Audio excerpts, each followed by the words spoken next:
ಒಂದು ನೊಣವು ತರಕಾರಿಯ ತೂಕದೊಡನೆ ಕುಳಿತುಕೊಂಡರೆ ಹೆಚ್ಚು ವ್ಯತ್ಯಾಸವಾಗದು. ಆದರೆ ಅದೇ ನೊಣವು ಒಂದು ಬಂಗಾರದ ತೂಕದೊಡನೆ ಕುಳಿತುಕೊಂಡರೆ ಅದರ ಬೆಲೆ 10,000 ರೂಪಾಯಿ ಆಗುವುದು. ಒಂದು ಸಣ್ಣದಾದ ಕತೆ. ಮೂವರು ಪ್ರಯಾಣಿಕರದ್ದು. ಬೇರೆ ಬೇರೆ ದಿಕ್ಕುಗಳಿಂದ ಊರಿನಿಂದ ಬಂದಿದ್ದರು. ಕಾಡಿನಲ್ಲಿ ದೊಡ್ಡದಾದ ಮರದ ಕೆಳಗೆ ವಿಶ್ರಾಮ ಮಾಡಲು ಕುಳಿತುಕೊಂಡರು. ಆವಾಗ ಮೂವರ ಭೇಟಿ ಅಲ್ಲಿ ಆಯಿತು. ಮೂವರು ತಮ್ಮ ವಿಚಾರಧಾರೆಯನ್ನು ಹಂಚುತ್ತಿದ್ದರು. ಎಲ್ಲಿಂದ ಬಂದಿದ್ದೀರಿ? ಎಲ್ಲಿಗೆ ಪ್ರಯಾಣ? ಅದು ಇದು. ಮೂವರು ನೋಡಲು ಒಂದೇ ಥರ ಇದ್ದರು. ಆದರೆ ಮೂವರ ಹಾವಭಾವಗಳು ಬೇರೆಯಾಗಿದ್ದವು. ಎಕ್ಸ್ಪ್ರೆಷನ್ ಬೇರೆಯಾಗಿದ್ದವು. ಮೊದಲನೆಯವನು ತುಂಬ ನಿರಾಶೆ ಹೊಂದಿದವನಂತೆ ಕಾಣುತ್ತಿದ್ದ, ತುಂಬ ದಣಿದಿದ್ದ. ಎರಡನೆಯವನು ದಣಿದವನಂತೆ ಕಾಣುತ್ತಿದ್ದ, ಆದರೆ ನಿರಾಶೆ ಹೊಂದಿದವನಂತೆ ಕಾಣುತ್ತಿರಲಿಲ್ಲ. ಮೂರನೆಯವನು ತುಂಬ ಪ್ರಸನ್ನನಾಗಿ ಕಾಣುತ್ತಿದ್ದ, ನಸುನಗುತ್ತಿದ್ದ. ಮೂವರ ಹತ್ತಿರ ಎರಡೆರಡು ಚೀಲಗಳಿದ್ದವು. ಒಂದನ್ನು ಮುಂದೆ ತೂಗು ಹಾಕಿದ್ದರು, ಇನ್ನೊಂದನ್ನು ಹಿಂದೆ ತೂಗು ಹಾಕಿದ್ದರು.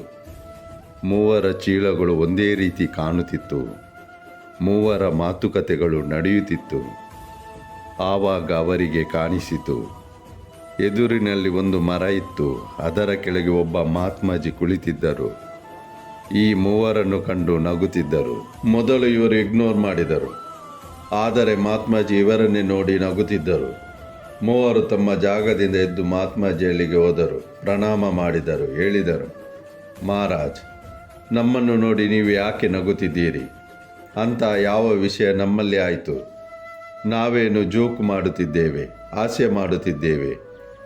ನಮ್ಮನ್ನು ನೋಡಿ ನಿಮಗೆ ಯಾಕೆ ನಗು ಬರುತ್ತಿದೆ? ನಾವು ನೋಡಲು ವಿಚಿತ್ರವಾಗಿ ಕಾಣುತ್ತೇವೆ ಏನು? ಏನು ಕಡಿಮೆ ಇದೆ ನಮ್ಮಲ್ಲಿ? ಮಹಾತ್ಮಾಜಿ ಹೇಳಿದರು, ಮಗು, ನಿಮ್ಮ ಪ್ರಶ್ನೆಗಳಿಗೆ ಉತ್ತರ ಕೊಡುತ್ತೇನೆ. ಅದರ ಮೊದಲು ನಾನು ನಿಮ್ಮಲ್ಲಿ ಒಂದು ಪ್ರಶ್ನೆ ಕೇಳುತ್ತೇನೆ. ಅದಕ್ಕೆ ಉತ್ತರ ಕೊಡಿ. ನನ್ನ ಪ್ರಶ್ನೆ ಇದಾಗಿದೆ. ನಿಮ್ಮ ಮೂವರ ಹತ್ತಿರ ಎರಡೆರಡು ಚೀಲಗಳಿವೆ. ನಾನು ನಿಮಗೆ ಕೇಳುತ್ತೇನೆ, ಒಳ್ಳೆಯದನ್ನು ಒಂದು ಚೀಲದಲ್ಲಿ ಇಡಬೇಕು, ಕೆಟ್ಟದನ್ನು ಇನ್ನೊಂದು ಚೀಲದಲ್ಲಿ ಇಡಬೇಕು. ನೀವು ಯಾವ ಚೀಲದಲ್ಲಿ ಯಾವುದನ್ನು ಇಡುತ್ತೀರಿ? ಮೊದಲನೆಯವನು ಹೇಳಿದನು, ಮಹಾರಾಜ್, ನಾನು ಜನರ ಕೆಟ್ಟದನ್ನು ಎದುರಿನ ಚೀಲದಲ್ಲಿ ಇಡುತ್ತೇನೆ. ಯಾಕೆಂದರೆ ಅವರಿಂದ ಎಷ್ಟು ಬೇಕು ಅಷ್ಟು ದೂರದಲ್ಲಿ ಇರುತ್ತೇನೆ. ಒಳ್ಳೆಯದನ್ನು ಹಿಂದೆ ಇರುವ ಚೀಲದಲ್ಲಿ ಇಡುತ್ತೇನೆ. ಎರಡನೆಯವನು ಹೇಳಿದ, ಮಹಾತ್ಮಾಜಿ, ನಾನು ಎದುರಿಗಿರುವ ಚೀಲದಲ್ಲಿ ಒಳ್ಳೆಯದನ್ನು ಇಡುತ್ತೇನೆ. ಯಾಕೆಂದರೆ ಅವರ ಹಾಗೆ ಆಗಬೇಕು. ಹಿಂದಿನ ಚೀಲದಲ್ಲಿ ಕೆಟ್ಟದನ್ನು ಇಡುತ್ತೇನೆ. ನನಗೆ ಇದು ತಿಳಿಯಲಿ, ಅವರಿಗಿಂತ ಒಳ್ಳೆಯವನಾಗಬೇಕು.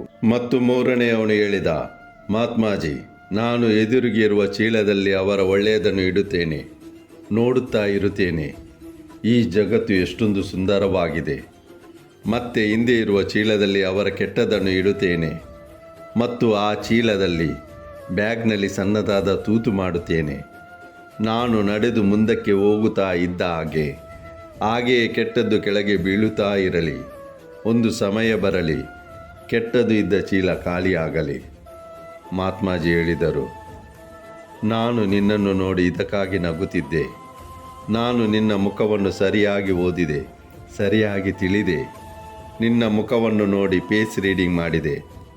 ನೀನು ನೀಡಿದ ಜವಾಬು ನಿನ್ನ ಯಾತ್ರೆಯ ಸಾರ ಮಾತ್ರವಲ್ಲ, ಜೀವನದ ಯಾತ್ರೆಯ ಸಾರವಾಗಿದೆ. ಮೊದಲನೇ ಯಾತ್ರಿಕ ಸಹೋದರ ಹೇಳುತ್ತಿದ್ದಾನೆ, ಮುಂದೆ ಇರುವ ಚೀಲದಲ್ಲಿ ಕೆಟ್ಟದ್ದು ಇಡುತ್ತೇನೆ. ಎಷ್ಟು ಬೇಕು ಅಷ್ಟು ದೂರ ನಿಲ್ಲುತ್ತೇನೆ.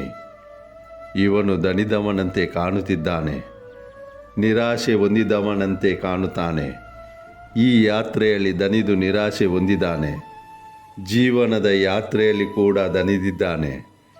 ನೆಗೆಟಿವ್ನ ಜೊತೆ ಇದ್ದಾನೆ. ಅದರ ಕೈಯನ್ನು ಇವನು ಬಿಡುವುದಿಲ್ಲ. ನಕಾರಾತ್ಮ ಇವನನ್ನು ಸುತ್ತುವರಿದುಕೊಂಡಿದೆ. ಜನರಿಂದ ದೂರ ಇರುತ್ತೇನೆ ಎಂದು ಹೇಳುತ್ತಾನೆ. ಎರಡನೇ ಸಹೋದರ ದಣಿದಿದ್ದಾನೆ, ಆದರೆ ನಿರಾಶೆ ಹೊಂದಲಿಲ್ಲ. ಇವನು ದಣಿದಿದ್ದಾನೆ, ಅದಕ್ಕಾಗಿ ಮುಂದೆ ಇರುವ ಚೀಲದಲ್ಲಿ ಒಳ್ಳೆಯದನ್ನು ಇಡುತ್ತಾನೆ. ಅವರ ಹಾಗೆ ಆಗಲು ಬಯಸುತ್ತಾನೆ.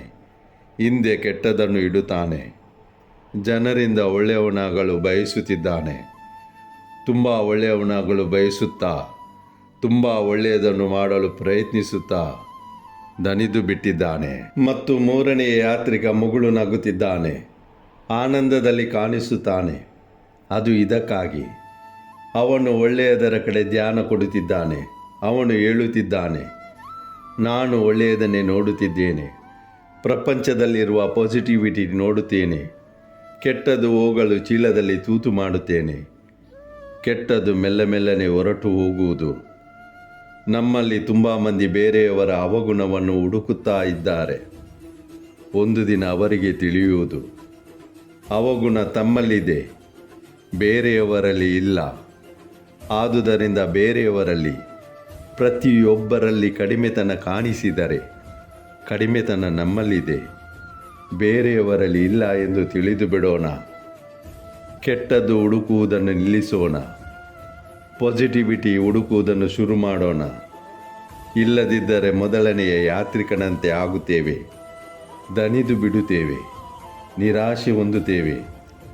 ಜೀವನದ ಈ ಯಾತ್ರೆಯಲ್ಲಿ ನಾವು ಆನಂದದಲ್ಲಿ ಇರಬೇಕಾದರೆ, ಮುಗುಳು ನಗೆಯೊಂದಿಗೆ ಮುಂದಕ್ಕೆ ಸಾಗಲು ಬಯಸುವುದಾದರೆ ಮೂರನೇ ಯಾತ್ರಿಕನಂತೆ ಮುಂದಕ್ಕೆ ಹೋಗೋಣ. ಜೀವನದಲ್ಲಿರುವ ಒಳ್ಳೆಯದನ್ನು ಎದುರು ತೂಗು ಹಾಕಿಕೊಂಡು ಮತ್ತು ಕೆಟ್ಟದನ್ನು ಹಿಂದಿನ ಚೀಲದಲ್ಲಿ ತೂಗು ಹಾಕಿಕೊಂಡು ತೂತು ಮಾಡೋಣ. ಕೆಟ್ಟದು ಮೆಲ್ಲನೆ ಕಡಿಮೆಯಾಗುತ್ತಾ ಹೋಗಲಿ. ನಾವು ಜೀವನವನ್ನು ನೋಡುವ ದೃಷ್ಟಿಕೋನ ನಮ್ಮ ಇಡೀ ಜೀವನವನ್ನು ಬದಲಾಯಿಸುವುದು. ಈ ಮಾತನ್ನು ಫಾಲೋ ಮಾಡುವುದನ್ನು ಶುರು ಮಾಡೋಣ. ಈ ಕತೆ ಇದೇ ಮೆಸೇಜ್ ನೀಡುತ್ತಿದೆ. ಸ್ನೇಹಿತರೆ, ನಾವೆಲ್ಲರೂ ಆಶಾಭಾವನೆಯಿಂದ ಜೀವನವನ್ನು ಸಾಗಿಸೋಣ ಎಂದು ನಿಮಗೆ ಅನಿಸಿದರೆ ಲೈಕ್ ಮಾಡಿ, ನಿಮ್ಮ ಪ್ರೀತಿ ಪಾತ್ರದವರಿಗೆ ಶೇರ್ ಮಾಡಿ. ನಾವು ಸದಾ ಪಾಸಿಟಿವ್ ಆಗಿ ಚಿಂತಿಸಿ ಒಳ್ಳೆಯ ಕರ್ಮ ಮಾಡಲು ಪ್ರಾರಂಭಿಸೋಣ. ಮೇಲೆ ಇರುವವನ ಆಶೀರ್ವಾದದಿಂದ, ನಿಮ್ಮವರ ಪ್ರೀತಿಯಿಂದ, ನಿಮ್ಮ ಆತ್ಮವಿಶ್ವಾಸದಿಂದ ಪ್ರಯತ್ನಿಸಿ ಗೆಲುವು ನಿಮ್ಮದಾಗಿಸಿ. ಈ ಜಗತ್ತು ನಿಮ್ಮನ್ನು ಹಿಂಬಾಲಿಸುವಂತೆ ಮಾಡಿ. ನಮ್ಮ ಚಾನೆಲ್ ಸಬ್ಸ್ಕ್ರೈಬ್ ಮಾಡದೇ ಇದ್ದರೆ ಸಬ್ಸ್ಕ್ರೈಬ್ ಮಾಡಿ ನಮ್ಮನ್ನು ಪ್ರೋತ್ಸಾಹಿಸಿ. ನಿಮ್ಮ ಭೇಟಿ ಮುಂದಿನ ಕಥೆಯೊಡನೆ. ಅಲ್ಲಿಯವರೆಗೆ ನಿಮ್ಮ ಕಾಳಜಿ ವಹಿಸಿ.